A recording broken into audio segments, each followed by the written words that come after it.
ये कह रहे किसान आतंकवादी है, इन्हीं की मित्र मंडली के लोग हैं। मुंबई वाले बैठी हैं कंगना रनौत, उनका तो नाम लेना मुझे पसंद नहीं आ रहा। लखनऊ में बाबा बैठे हैं, उन्होंने यहाँ पुलिस भिजवाई और घगर जाकर यहाँ कुछ अधिकारियों ने बदतमीजी की थी। बताओ बात सही है कि नहीं है? फिर मैंने योगेंद्र जी को कहा, गांव के सुधीर जी बैठे हैं, इन्होंने मुझे बताई कैसे कैसे हुआ। मैं बात को कहना चाहता हूं, अगर कोई अधिकारी आके गांव में, यहाँ कई जगह केस भी लगाए गए हैं, ट्रैक्टरों पे जुर्माना भी लगाया गया है। मैं खुले दिल से कहना चाहता हूं, अगर किसी पुलिसकर्मी को चोट लगती है, ऐसी बात नहीं, वे भी हमारे बीच के लोग हैं, हमारे घर के लोग हैं, वे चोट भी हम महसूस करते, लेकिन वर्दी की अपनी परंपरा होती है, उनके अपने संस्कार होने चाहिए। वर्दी पहने हर एक अधिकारी को, पुलिसकर्मी को मैं बात कह देना चाहता हूं, अगर वे अपनी अंतरात्मा की बात मानेंगे, सही और गलत की पहचान करेंगे, कोई वर्दी पहनने वाला आदमी कभी किसान पे हाथ नहीं उठा सकता। और आपको चेता देता हूं, ये पंचायत इसलिए बुलाई गई कि आपकी आंखें खुल जाए, जो लोग सरकार के ज्यादा नौकरी निभा रहे हैं वह भी देख लें। अगर आप किसान के साथ अन्याय करोगे, कोई किसान पे उंगली उठाएगा, सिर्फ उन्हें ही नहीं, उनकी आने वाली पीढ़ियों को किसान की हाय लगेगी, हाय। ये नौजवान तो दूसरे मूड में आए हैं, ये छोड़ने वाले नहीं किसी को। जिसे कहते हैं ना देसी भाषा में, लत्ते फाड़ देंगे।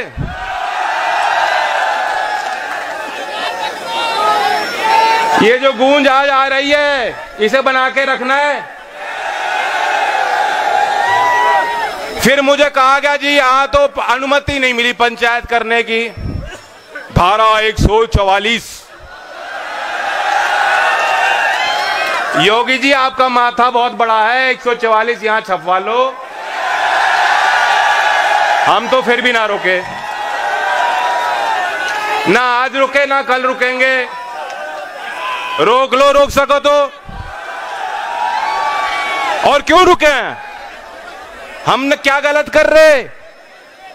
ये वो लोग हैं जो बनाना जानते हैं, निर्माण करना जानते हैं। देश को आजादी की लड़ाई में इन्होंने योगदान दिया, देश को बनाने का काम कर रहे हैं, पेट पालने का काम कर रहे हैं। और आज तो तिरंगा भी आपने दिखा दिया। ये भाजपाइयों को तो दूसरा झंडा थामना पड़ेगा, तिरंगा ना बच रहा इनका।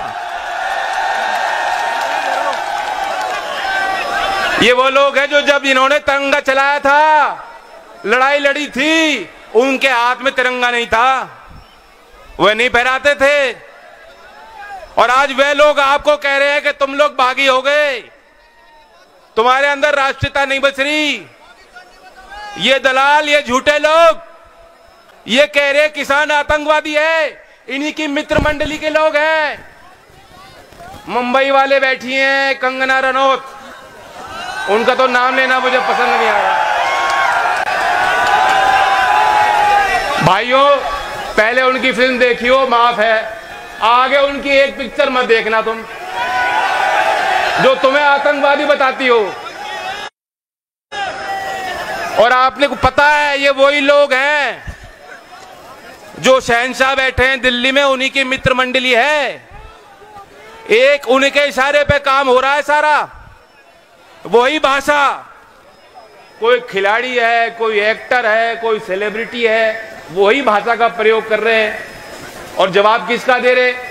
कोई अंतरराष्ट्र में कोई है जो कह रहा है किसानों के साथ बुरा हो रहा है, हम किसान के साथ। क्या बुरी बात कह दी? किसको बुरी लगी और क्यों चोट लगी उस बात से? ये सच्चाई है, हमने देखा और आपने देखा है। दिल्ली आपकी, और आपको जाने से रोका जा रहा है, कील लगाई जा रही है, पक्का काम किया जा रहा है वहां के, कभी कोई किसान राजधानी में ना घुस पाए। दुनिया में वो तस्वीर जाएंगी नहीं क्या? और बदनामी किसकी होगी? पूरे देश की बदनामी हो रही है। अगर कोई अंतरराष्ट्र में बैठा कोई भी व्यक्ति अगर उस पर टिप्पणी करता है इसमें कोई बुरी लगने वाली बात नहीं है, समझ से परे है। एक तो 18 साल की बच्ची है, बहुत प्रसिद्ध है, स्वीडन की नागरिक हैं, ग्रेटा थनबर्ग। 15 साल की उम्र में बताता हूं कितने क्रांतिकारी सोच की वो लड़की है। अपने देश के संसद के बाहर बैठ गई थी और दबाव बनाने के लिए आंदोलन रचा। 15 साल की उम्र में 2 बार नोबेल पुरस्कार में वो नामित की गई शख्सियत है, बहुत बड़ी। जलवायु परिवर्तन की कोई अंतर्राष्ट्रीय स्तर की बैठक होती है, वहां जाती है और कहती है भविष्य की पीढ़ियों को बचाना है तो इस पर्यावरण को बचाना है। कौन सी गलत बात कर दी उसने? वहां उसने एक ट्वीट किया कि मैं किसान के साथ हूं, और सारे लोग जो है एक तरफा उस पर चढ़ बैठे। यहां तक कि दिल्ली पुलिस ने उस पर जो है FIR कर दी। और कहां जाके, मैं जानता हूं कानून के लंबे हाथ हों, लेकिन कहां जाके पकड़ोगे? कुछ नहीं हो रहा, बदनामी कर दी सबकी और किसान का अपमान कर रहे रोज। मैं ऐसी बात आपके बीच रखना चाहता हूं पंचायत में जिसकी चर्चा होनी चाहिए। बहुत ज्यादा अहंकार आ गया इनके अंदर। मैं 2 नाम आपके बीच रखना चाहता हूं जो शायद मुख्य धारा के मीडिया ने बताया ही नहीं, उनकी बात छप नहीं रही, लेकिन जो ये जो लड़के हैं, बच्चे हैं हमारे सोशल मीडिया पे जो सक्रिय हैं, उन्हें पता है। एक हरियाणा के गुरमुख सिंह हैं, 80 साल के हैं, एक्स आर्मी मैन हैं। पता नहीं कहां से दिल्ली से उनको उठा के दिल्ली पुलिस ने कैद कर रखा है। 80 साल के बुजुर्ग किसान बन के गए थे, कोई अपराध नहीं किया, किसी पर न्याय नहीं किया, किसी से कुछ लिया नहीं, कोई छीना झपटी नहीं करी, किसी के साथ हिंसा नहीं करी। उस 80 साल के बुजुर्ग को क्यों पकड़ा है पुलिस ने? क्यों अमित शाह वहां बैठ के अपने पुलिस से ऐसे लोगों को पकड़वा रहे हैं? क्या साबित होता है? दूसरा नाम जान लो, जीत सिंह जी हैं हरियाणा के, मनोहर लाल खट्टर के गांव के गुरुद्वारे में वे ग्रंथी हैं। भैंसवाल गांव के मैं सबसे पूछना चाहता हूं, गांव पे अगर किसी पे आपत्ति आएगी तो क्या जो भी हो वो ये देखेगा मैं इस पार्टी में वो उस पार्टी में? नहीं, सब एक हो जाओगे। वहां मुख्यमंत्री के गांव से एक व्यक्ति 70 साल का है, जीत सिंह, लाठियां बजाई उनके ऊपर, बंद है आज। उनकी तस्वीर पूरे देश में जानी चाहिए। ये हमारे बुजुर्ग हैं, हमारे लिए उन्होंने कुर्बानियां दी हैं, और आज भी उनकी जो बातें रखी हैं। हमारे हरियाणा के एक पूनिया पत्रकार हैं, मनदीप पूनिया, मैं आपको बताना चाहता हूं, उन्होंने उनकी बात उजागर की। उन्होंने क्या गलत किया था? वो दिल्ली में कवर कर रहे थे, उन्होंने वीडियो जारी किया जब सिंघू बॉर्डर पे उन्होंने हिंसा रची। वो रची गई है, अपने आप नहीं हुई, पहले से उसकी तैयारी थी। और वही दृश्य गाजीपुर पे ये लोग करना चाहते थे, चौधरी अजीत सिंह जी ने रोका, वरना वही होता। और यूपी में लोकतंत्र नहीं बच रहा, यहां न्याय नहीं मिलता किसी को, गाड़ी में बैठा के गाड़ी पलटा दी जाती है। ये वही करना चाहते थे, चौधरी साहब ने उस बात को पहचाना और रोका, और आपकी हिम्मत, आप खड़े हो गए तब से। चाहे मुजफ्फरनगर में हुई हो, चाहे बड़ौत में पंचायत हुई हो, चाहे मथुरा में हुई हो, बिजनौर में हुई हो, और आज भैंसवाल में आप आए। आप इस सरकार की आंखें खोलने का काम कर रहे हो। मनदीप ने, जो मनदीप पूनिया पत्रकार हैं, उन्होंने वीडियो जारी की थी।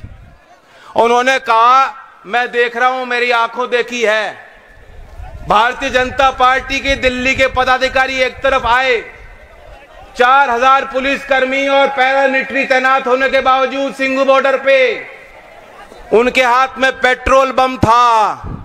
पहले वो गाली दे रहे थे, एक हाथ में तिरंगा लेने वाला आदमी, दूसरे हाथ में किसान पे बम फेंकने, पत्थर बांधने वाला आदमी, क्या वह देशभक्त हो सकता है? वह देशद्रोही है। लेकिन उनको नहीं रोका गया, क्योंकि पुलिस को ऑर्डर दिए गए थे, उनको नहीं रोक सकती थी वहां पुलिस। खुला मैदान उनके लिए छोड़ दिया था, तुम किसानों पे वार करो।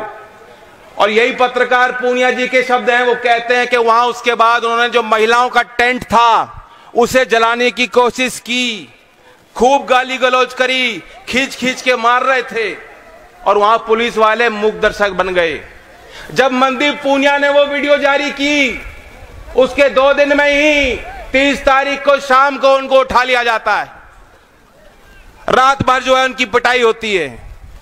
फिर जब उनकी वीडियो बाहर आती है, उनको तिहाड़ भेज दिया जाता है। तिहाड़ में उस लड़के ने, उस नौजवान ने, जहां चोट लग रही थी ना, वहां किसान के नाम लिखे हैं कि ये मैं जानता हूं, ये किसान है, मेरे साथ कैदी थे, मैं इनकी बात बाहर कैसे बताऊंगा। वहां उन्होंने जो है तथ्य थे वहां लिखे हैं। ये पंचायत एक होकर अगर ये जालिम सरकार, ये जालिम अहंकारी हुकूमत हमारी बात लिखने वाले किसी पत्रकार पे वार करेगी तो हम उसका जवाब देंगे। ये पंचायत इसकी भर्त्सना करती है। आज की लोकदल के आह्वान पे बुलाई गई पंचायत एक स्वर में होकर अगर कोई किसान पे लाठी बजाएगा, उंगली उठाएगा, उस उंगली को तोड़ने का काम करेंगे। हम धमकी देना चाहते हैं उनको।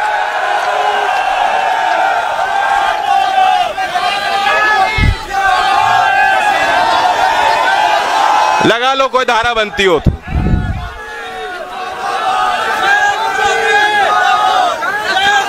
और मैं बताऊं, जीत सिंह का मैं उदाहरण दे रहा था, जो हरियाणा के खट्टर के गांव के क्या कर रहे थे, वो कहां से उठाए गए।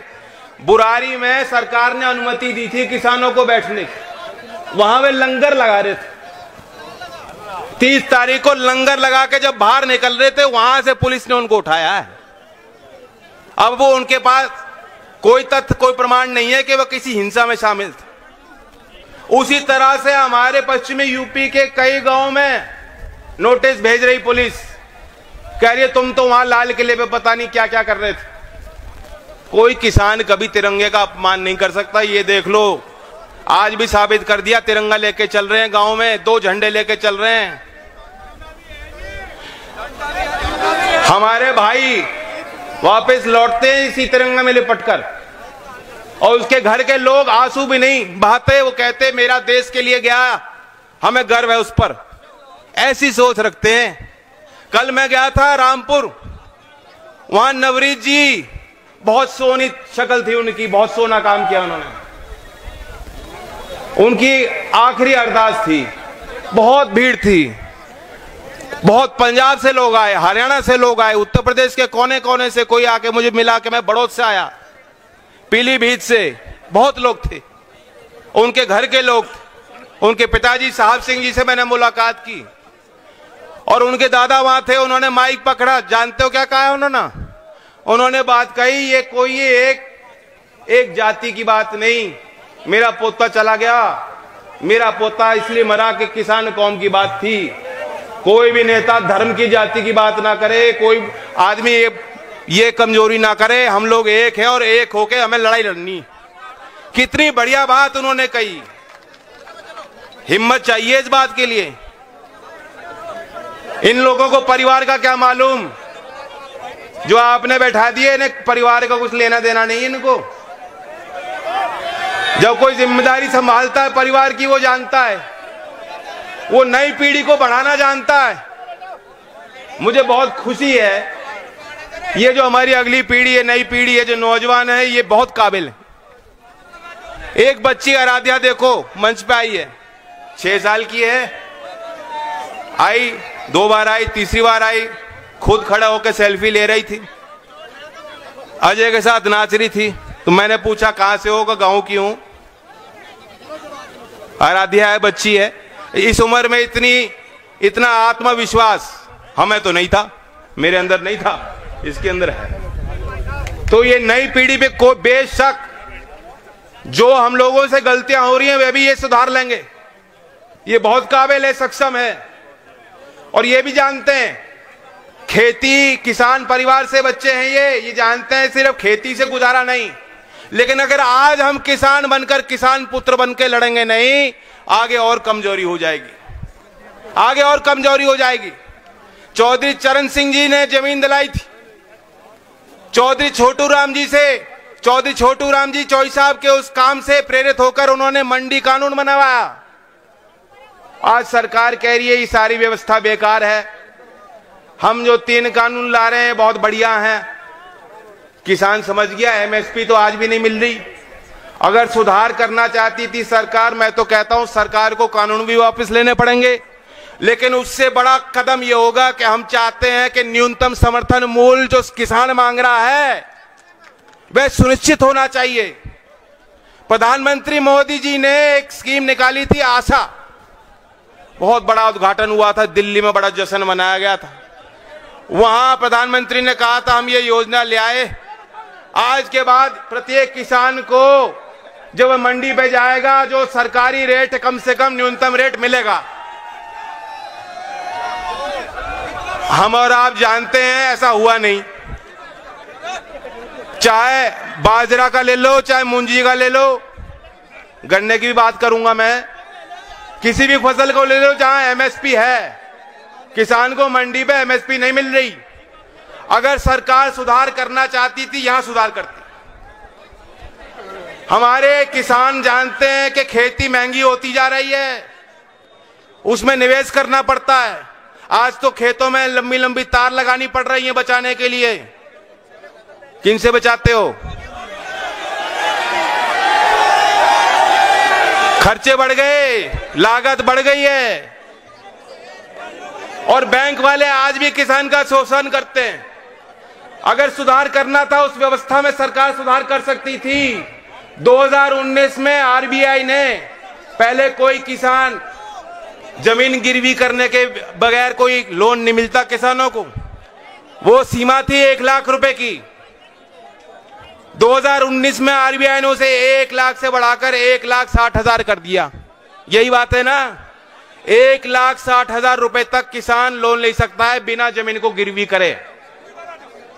उद्योगपति को जाएगा तो उसे 1 से 2 करोड़ का लोन मिल जाएगा 1 घंटे के अंदर बिना कोई जमीन को गिरवी किए।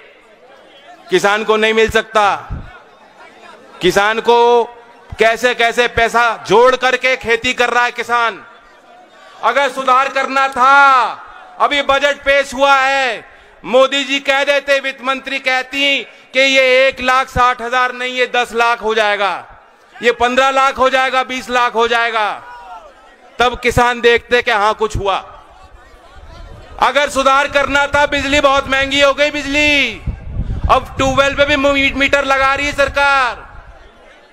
बताओ बिल देने का बहुत है क्या? नहीं दे पाने के, जमीन भी जाएगी, घर भी लुट रहा है। खाद डीएपी महंगी कर दी, डीजल का भाव तो कोई बात ही नहीं करता। वही एक्टर, वही फिल्म मेकर, वही सेलिब्रिटी पहले कहते थे हाय रे हाय पेट्रोल डीजल का दाम कहां बढ़ गया, अब तो साइकिल लेनी पड़ेगी। अब चुप हैं, कोई नहीं कह रहा। और डीजल का भाव कितना हो लिया? 77 पार, 80, ये तो मिनटों में बदल रहा है।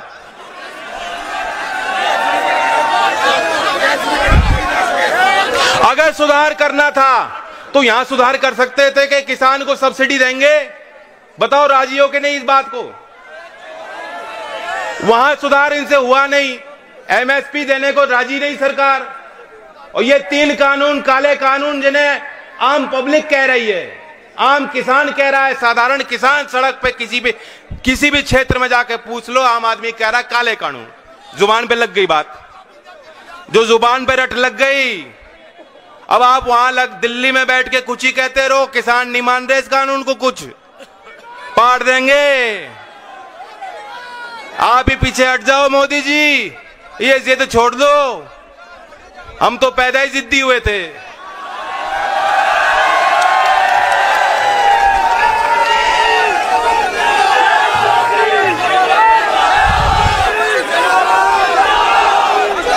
गन्ने की बात पे आ जाऊं,